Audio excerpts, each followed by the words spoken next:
ایران کې افغان کډوالو سره ناوړه چلند توندو غبرګونونو سره مخ شوی. د کابل غږ یا وایس اف کابل یوټیوب چینل لیدونکو سلامونه او ښې چارې. د بشپړ راپور لپاره د دې ویډیو تر پایه را سره اوسئ. په ایران کې له یو شمېر افغان کډوالو سره د ایران د امنیتي ځواکونو د ناوړه چلند ځینې ویډیوګانې رسنیدې شوي او خلکو توند غبرګونونه ورته ښودلي. په ټولنیزو رسنیو کې خپاره شوي دغه ویډیوګانې پر افغان کډوالو د ایراني ځواکونو له جنسي شکنجې او ښکنځلو پورې حالت بیانوي. د عامو افغانانو ترڅنګ یو شمېر مشهورو څېرو په دې اړه توند غبرګونونه ښودلي او د ایران له چارواکو یې غوښتي چې افغان کډوالو سره انساني چلند وکړي.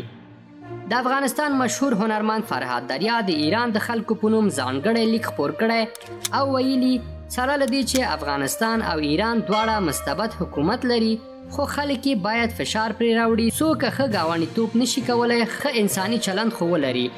د پاکستان تر کنټرول لاندې جغرافیه کې د پښتون ژغورنې غورځنګ رهبر منظور پښتین هم له ایرانیانو غوښتي څو افغان کډوالو سره مناسب او انساني چلند ولري. ایرانی چارواکو په دې اړه رسما څه نه دي ویلي.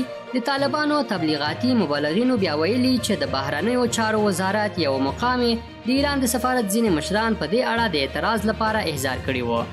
د طالبانو منتقدینو بیا ویلي چې دا ورځ طالبانو پر افغانانو راوستې ځکه د دوی له کبله خلک مهاجرت ته مجبور وو او داسې پیښو سره مخ کیږي.